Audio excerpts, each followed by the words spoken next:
Hello everyone, welcome back to app tutorial. In this video, I'll show you how you can disconnect MetaMask wallet from a website. It's a pretty simple process, so let's start.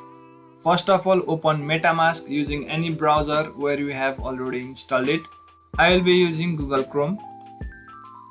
After you open MetaMask, log in to your account, which will look like this. You might have connected your MetaMask wallet with various websites such as PancakeSwap. Now, in order to disconnect MetaMask wallet from those sites, what you need to do is click on these three dots on the right side, then go to connected sites. As you can see, my MetaMask account has been connected with PancakeSwap. Now, if you want to disconnect your account, simply click on disconnect on the right side. Now, confirm the disconnection. As you do that, your MetaMask will be successfully disconnected from a website.